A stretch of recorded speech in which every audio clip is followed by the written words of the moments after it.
So friends, in this topic of discussion under the implementation of a 2D array is the column measure representation. We have dealt with the row measure representation in the previous video.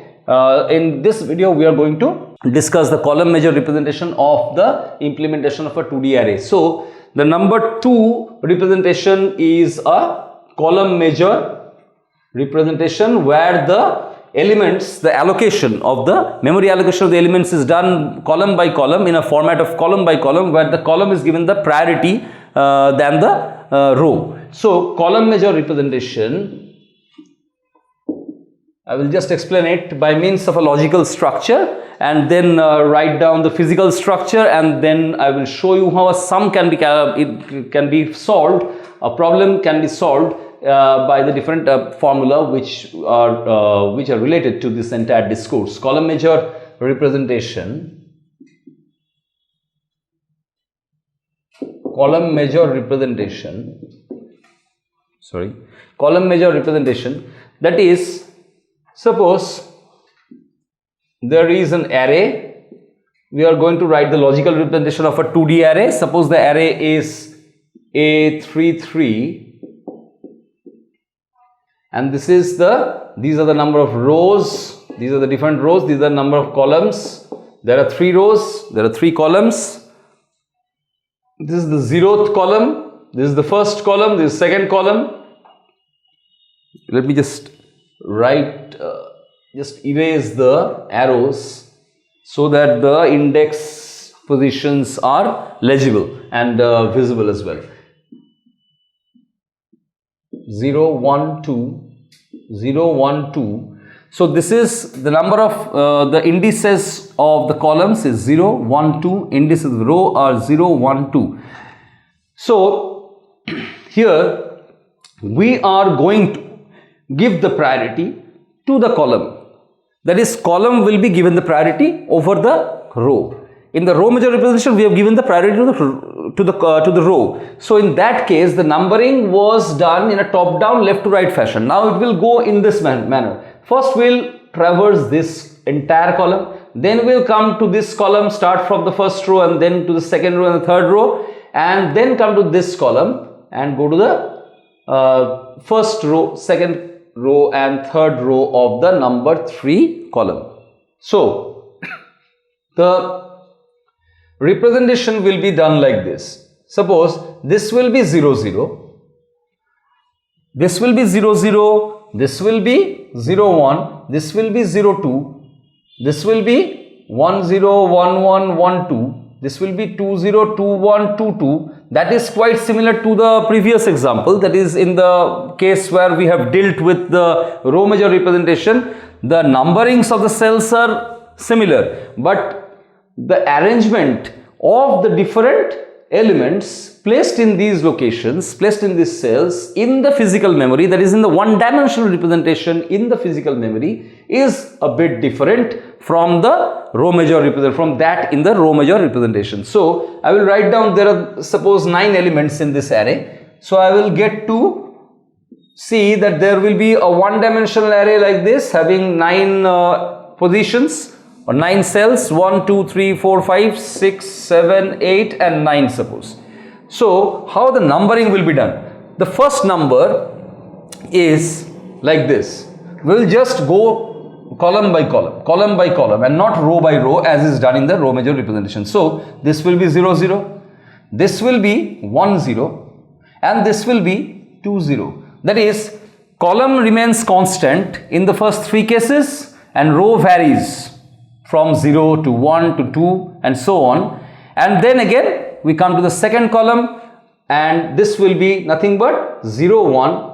Column remains constant, that is 1 will remain constant. So 1, write the 1 over here and vary the rows, that is 0 will become 1 over here, 1 will become 2 over here. So we have allocated this one, then this one, then this one over here, here and here respectively. Now we will write these 3 values, that is 0, 2, 1, 2 and 2, 2. See this, column remains constant, that is the 2 is always constant, but the row varies from 0 to 1, There is 0, we come to 1, from 1 we come to 2. So this is the column measure representation of the implementation of a 2D array. Now, if we go on to find some solution to any problems pertaining to this entire discourse or entire logic of entire representation, rather column measure representation, we will try to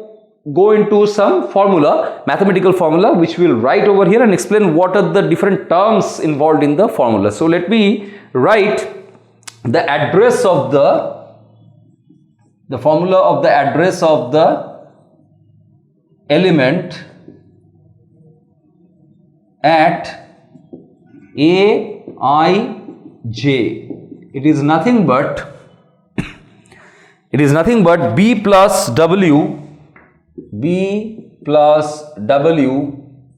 Now M into J minus L2 plus I minus L1. So this is the formula, that is B is equal to, that is address of the element at Aij is equal to B plus W, third bracket, M into J minus L2 plus I minus L1, where L1 and L2, what are L1 and L2, what are U1 and U2? U1 and U2 are upper bounds of the rows and column respectively, and the L1 and L2 are the upper bounds are the lower bounds of the rows and columns respectively. So now write this for the sake of simplicity. U1 is equal to upper bound of row, U2 is equal to upper bound of what? Upper bound of column. I am writing col. Col means column. You just determine this, just imagine this col to be column. L1. What is L1? Lower bound of row. And what is L2? Lower bound of col, that is column. So now what is this? B is nothing but the base address. So B is the base address of the two-dimensional array. W is the number of bytes occupied by each element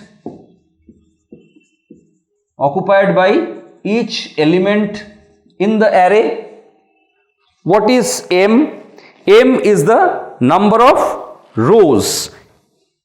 M, the small m written over here, is the number of rows. What is L2? L2 is lower bound of column. What is L1? Lower bound of row. What is J? J means this value. And what is I? What is I is this value. There is a row index is I, column index is J.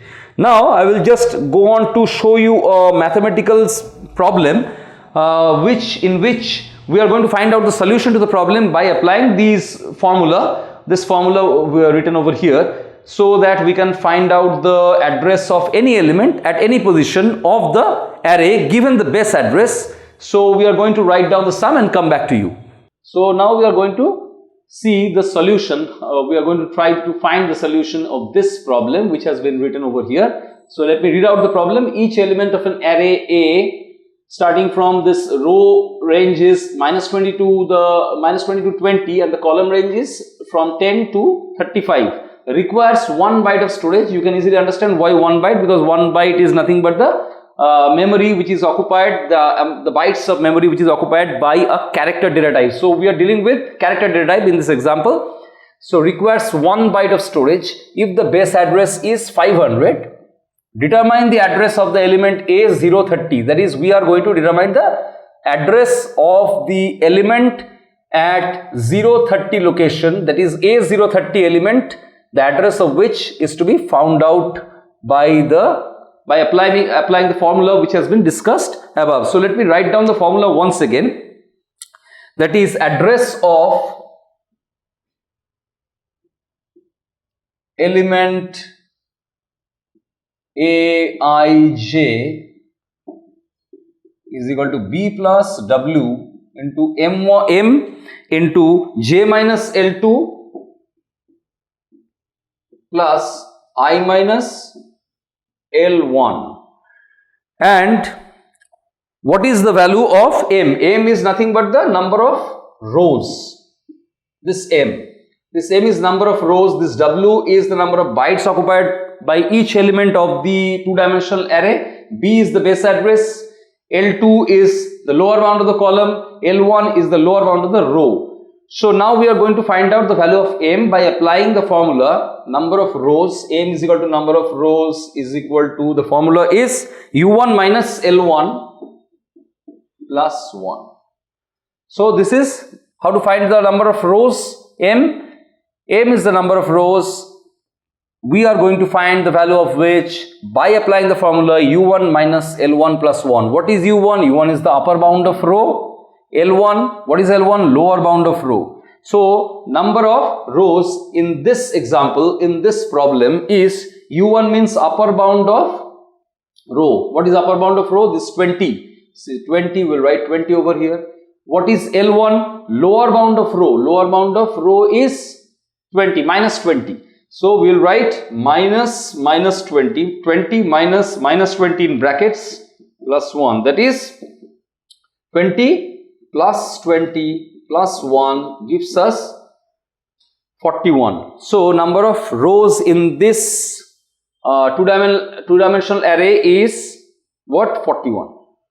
Now we'll apply this value into this formula to determine the address of the element at A030. So address of the element, therefore address of element at A030 is equal to, what is the base address? Base address is 500. So write down the base address as 500 plus what is W? W is 1 byte. So 1 byte, write down 1. Third bracket, what is M? We have determined the value of M to be 41. And what is J? J means 30. So this is J, this is I. So J is 30 minus L2. What is L2? Lower bound of column. Lower bound of column is 10. 30 minus 10 plus I minus L1. What is I? I is 0. What is L1? L1 is lower bound of row. Lower bound of row is what? Minus 20. So minus 20. Now the answer will be like this. The answer will be 500 plus 1 into 41 into how much? 30 minus 10 means 20. And this is minus minus becomes plus. So plus 20. Plus 20. So now it will be like this: 500 into 1 plus 1 into 41 into 20 means 820. 82 and 0 alongside. 820 plus 20. That is 500 plus 840. So this is nothing but 1340. So answer, we have determined the address of the element at A030, that we have determined to be 1340 by applying the different formula which we have discussed. So in this way we are going to find out the solution to sums of this pattern. So this is quite a familiar pattern for students who are studying in the engineering courses and also preparing for the GATE examinations. This sort of sums often come in exams. So you in order to perform the calculations, in order to find out the solution of this sort of problem, we are going to find out the answer in the way as has been explained over here. So if you have any doubts and queries pertaining to the entire discourse, you can well post your queries and doubts in the comment section below so that I can address them. Thanks for watching this video.